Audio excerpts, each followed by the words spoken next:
ಬರುತ್ತೇನೆಂದು ಹೇಳಿದ ಅರವಿಂದ್ ಚಿಂತೆ ಯಾಕೆ ಬರಲಿಲ್ಲ? ಒಂದು ವೇಳೆ ನನಗಿಂತ ಮುಂಚೆ 10 ನಿಮಿಷ ಬಂದು ಹೋಗಿರಬಹುದೇ?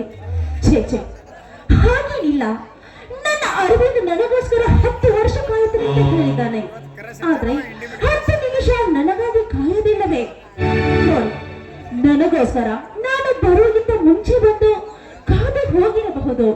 ಇರಲಿ, ನಾನು ಅವನ ಎಲ್ಲ ಇರಲಿ ಹೋಗಿ ಕರೆದುಕೊಂಡು ಬರುತ್ತೇನೆ.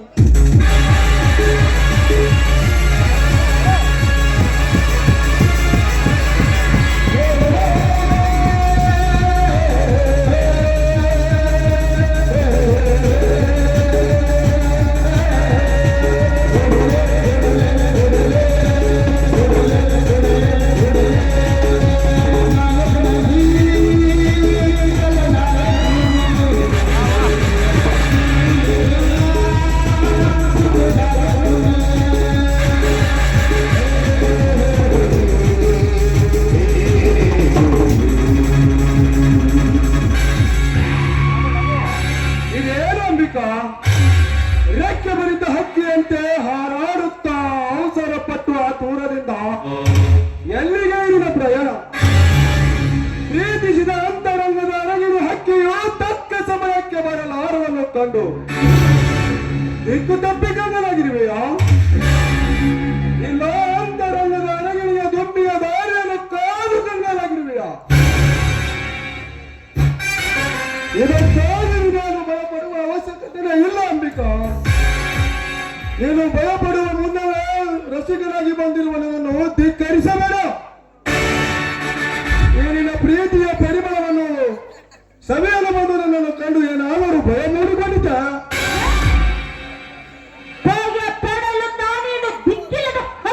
ತಿಳಿದುಕೊಂಡಿರುವ್ಯಾ? ಪ್ರೀತಿ ಆಶ್ರಯದಲ್ಲಿ ಅನ್ನ ಬಿಟ್ಟು ಬೆಳೆದಿರುವ ಒಲವಿನ ಹಕ್ಕಿ ನಾನು. ಹಾರುವ ರಣಹತ್ತುಗಳನ್ನು ನಿನ್ನಂತ ಕುಕ್ಕಲು ಬಂದರೆ ಹತ್ತುಗಳ ಕೈಯನ್ನು ಕುಕ್ಕುವ ಹಠ ಮಾರಿ ಹಕ್ಕಿ ನಾನು. ನಾನು ನಿನ್ನನ್ನು 3 ವರ್ಷಗಳಿಂದ ನೋಡ್ತಾ ಇದ್ದೀನಿ. ನನ್ನ ಮಾತಿನಿಂದ ನಿನ್ನ ಮೋಹದ ಬಲೆಯಲ್ಲಿ ಹಾಕಿಕೊಳ್ಳಲು ಪ್ರಯತ್ನ ಪಡ್ತಾ ಇದೆಯಾ? ಹೆಜ್ಜೆಗೂ ನನ್ನನ್ನು ನಿಮ್ಮೊಳಗೆ ಮಾಡಿಕೊಳ್ಳಲು ಆತರ ಪಡ್ತಾ ಇದೆಯಾ? ಯಾಕೆ ಮಾತೇಶ್, ನಿನ್ನ ದೃಷ್ಟಿಯಲ್ಲಿ ಹೆಣ್ಣು ಅಂದರೆ ಏನು? ಮಾರ್ಕೆಟ್ನಲ್ಲಿ ಸಿಗುವ ಮಾವಿನ ಹಣ್ಣು ಎಂದು ತಿಳಿದಿದ್ಯಾ? ನಿನ್ನ ಕಾಲಿಂದ ಬದಿವ ಮಣ್ಣಿನ ತೋಳ ಎಂದು ತಿಳಿದಿದ್ಯಾ?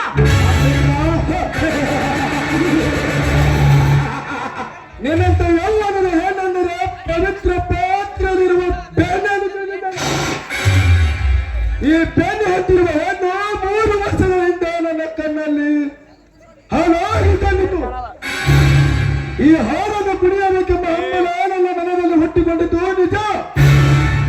ಆದರೆ ನಿನ್ನ ಪ್ರೀತಿಸಿದ ಪ್ರಿಯಕರ ಅರವಿಂದ ಹಾಡಿಗೆ ಅಪ್ಪು ಬಿಟ್ಟ. ಈಗ ನಿನ್ನ ಹೆಸರಿನಿಂದ ಬೆನ್ನಾಗಿ ನನ್ನ ಮುಂದೆ ನಿಂತಿರುವ ದಿನಗಳು ಹೋದಂತೆ ನಿನ್ನ ಮನಸ್ಸು ಮದುವೆಗೆ ಮುಂದಾಗ್ತಾ ಇದೆ.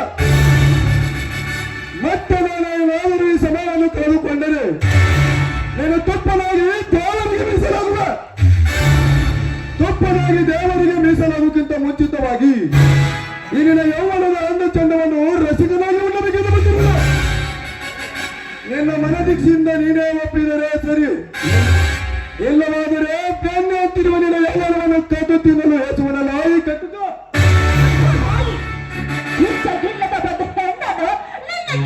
ಕಳೆದು ಒಯ್ಯುತ್ತೇನೆ ಎಂದು ಹೇಳಿವೆಲ್ಲ, ಮುಂಡಗಳಿಂದ ಮುಂಡವನ್ನು ಬೇರ್ಪಡಿಸಬೇಕಾಗುತ್ತದೆ. ಮನ ತುಂಬಿದ ಮಂಗನಂತೆ ಮೈಯೇರಿ ಬರುತ್ತಿದೆಯಲ್ಲ, ಈ ನಿನ್ನ ರಕ್ತವನ್ನು ಕುಡಿಯ ಬಿಡುವುದಿಲ್ಲ. ಎಚ್ಚರದಿಂದ ಇರು. ಮುಚ್ಚು ಬಾಯಿ ಹುಚ್ಚು ಹೆಣ್ಣ. ನನ್ನ ಇಚ್ಛೆಯನ್ನು ತುಚ್ಛವಾದ ಖಂಡಿತ ಆದರೆ ಈ ನಿನ್ನ ಯೌವನದ ಅಂದ ಚಂದವನ್ನು ಮಂಗನಿಗೆ ಗಿರಿಸಬೇಕಾಗುತ್ತದೆ. ಈ ಮಂಗ ನಿನ್ನ ನಂದನ ಮನೆಗೆ ಬರುವ ಮುನ್ನವಾಗಿ ನೀನಾಗಿ ಸ್ವಾಗತ ಮಾಡಿಕೊಂಡರೆ ಸರಿ. ಇಲ್ಲವಾದರೆ ನನ್ನ ಇಚ್ಛೆಯನ್ನು ಈಡೇರಿಸಿಕೊಳ್ಳುವ ಜನ ನನಗೆ ಚೆನ್ನಾಗಿ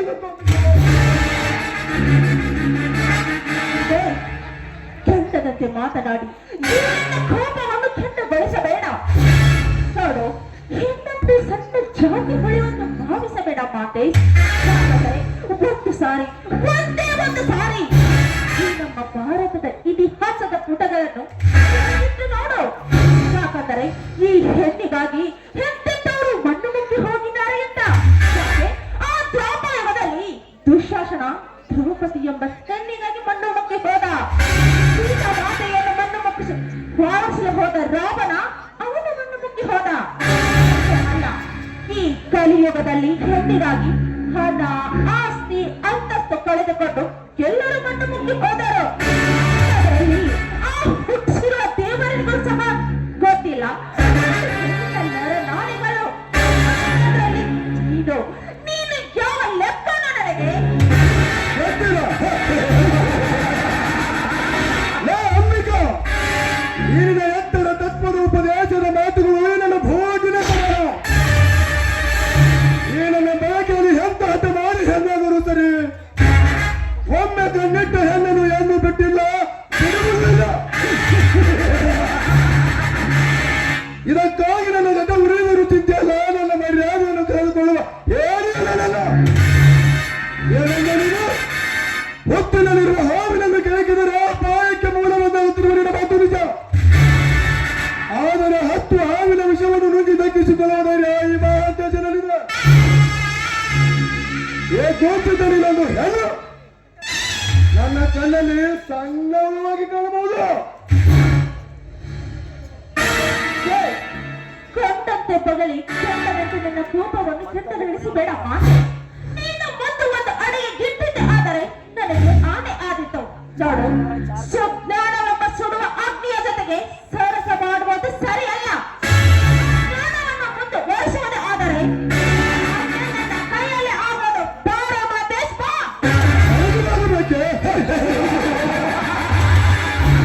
ಹೊರಗೆ ಹೋಗಲು ಬಂದರೆ ನಿನ್ನಂತ ಹರಿಯದ ಹೆಣ್ಣನ್ನು ಹಾಗೆ ನನ್ನ ಮಾತನಾಡುತ್ತಿರಲಿಲ್ಲ. ಹೆಣ್ಣಿನ ಇತಿಹಾಸವನ್ನು ಹೇಳುತ್ತಿರುವ ನಿನ್ನ ದುರಂತದ ಪುಸ್ತಕವನ್ನು ಪುರುಷ ತಿರವಿಡುವೆ ಪೌರುಷವನ್ನು ತೆಗೆದುಕೊಳ್ಳಲು ಸಿದ್ಧ. ಇದಕ್ಕಾಗಿ ನನ್ನ ಮನೆ ಮಾರು ಆಸ್ತಿ ಸರ್ವನಾಶವಾದರೂ ಚಿಂತೆ ಇಲ್ಲ. ಕಣ್ಣಿನ ಹೆಣ್ಣನ್ನು ಕಟ್ಟಿಕೊಳ್ಳದಿದ್ದರೂ ಇಟ್ಟಿಕೊಂಡು ಹೋಗಬೇಕೆಂಬ ಕೆಟ್ಟಾಟದವನು. ಅಂಬಿಕಾ, ಹೆಣ್ಣು ಆಟ ಮಾಡಿದಷ್ಟು ಗಂಡಿನಲ್ಲಿ ಚಟ ಜಾಸ್ತಿ ಆಗುತ್ತದೆ. ನಿನ್ನನ್ನು ಮುಟ್ಟುವ ತನಕ ನನ್ನ ಮನಸ್ಸಿಗೆ ಶಾಂತಿನೇ ಇಲ್ಲ. ಅವಮಾನ ಆಗಬೇಡ. ದಯವಿಟ್ಟು ನನ್ನ ಮಾತು ಕೇಳು ಮಾತೇಶ್. ಮಾತು ಕೇವಲ ಹೇಳುವ ಸಮಯವಿದಲ್ಲ, ನಾವಿಬ್ಬರು ಸರಸ ಮಾಡುವ ಸಂದರ್ಭವಿದು. ಮಾತಿಗೆ ಮರ್ಯಾದೆ ನೀಡುವ ಮನುಷ್ಯ ನೀನು ಅಲ್ಲ. ಆದರೆ ಕತ್ತಿಗೇನು ಮತ್ತು ಕಸ್ತೂರಿ ವಾಸನೆ ಕತ್ತಿಗೆ ಲತ್ತೆ ಪೆಟ್ಟು ಕೊಟ್ಟಾಗಲೇ ಕತ್ತಿಗೆ ಗೊತ್ತಾಗುವುದು. ಆದರೆ ನೀನು ಮನುಷ್ಯನ ಅಲ್ಲ ಕಣೋ, ಮನುಷ್ಯ ರೂಪದ ಕತ್ತೆ. ಕತ್ತೆಗೆ ಲತ್ತೆ ಪೆಟ್ಟು ಸಾಕು. ಈ ನನ್ನ ಕೊನೆಯ ಅಂತ ಕಾಲಬೇಕಾದರೆ ನಾಟಕದ ನಾವಿ ಪ್ರಾರಂಭ ಮಾಡಬೇಕು. ಈ ನಾಟಕದ ನಾವಿ ಪ್ರಾರಂಭವಾಗಬೇಕಾದರೆ ಮೊದಲು ಇಲ್ಲಿನ ಶೀಲಹರಣ, ಮುಂದೆ ಬರುವ ದುರಂತಗಳಲ್ಲಿ ಎದುರಿಸುವ ಧೈರ್ಯ ಈ ಮಹಾಂತೇಶನಲ್ಲಿದೆ. ನೀನು ನನ್ನ ನಾಟಕದಲ್ಲಿ ನಾಯಕಿಯಾದರೂ ಸರಿ, ನಾಯಕಿಯಾದರೂ ಸರಿ, ನೀನು ನನ್ನ ಒಳಗಿರಬೇಕು. ಅಂಬಿಕಾ, ನನ್ನ ಕೈ ಬಿಡದೆ ಹೋದರೆ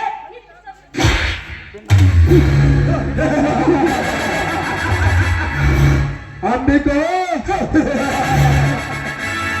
ಉಳಿಯುವ ಕಾಮನ ಕಿಚ್ಚಿನಲ್ಲಿ ನನ್ನ ಕೆಣ್ಣನ್ನು ಮುಟ್ಟಿ ಮತ್ತಿಷ್ಟು ತಪ್ಪಲಾಗಿ ಮಾಡಿರುವೆ. ನಾನು ಎಡೆದುಳಿದ ಸರ್ಪ. ಈ ಕ್ರೋಧಕ್ಕೆ ಘಟ ಸರ್ಪ ಯಾವ ಸಮಯದಲ್ಲಿ ನೀನು ಕಚ್ಚುತ್ತಲೋ ಗೊತ್ತಿಲ್ಲ. ಆದರೆ ನೀನು ಒಂದೇ ಒಂದು ಕಾರಣಕ್ಕಾಗಿ ದಕ್ಕಿಕೊಂಡು ಹೋಗಿರುವೆ. ಇದೇ ರೀತಿ ನೀನಾದರೂ ಮುಂದೆ ವರ್ತಿಸಿದರೆ ನಿನ್ನ ಬಾಳಿಗೆ ಬೆಂಕಿ ಬೀಳುವುದರಲ್ಲಿ ಯಾವ ಸಂದೇಹವೇ ಇಲ್ಲ.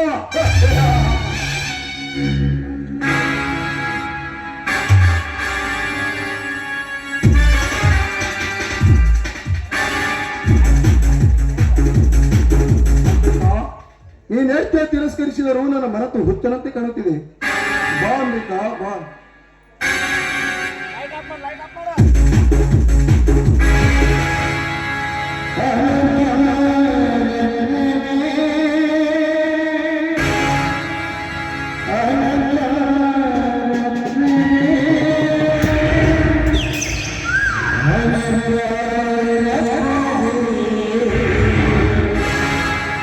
I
ನದಿಯಲ್ಲಿ ಈ ಆಸೆ ನದಿಯಲ್ಲಿ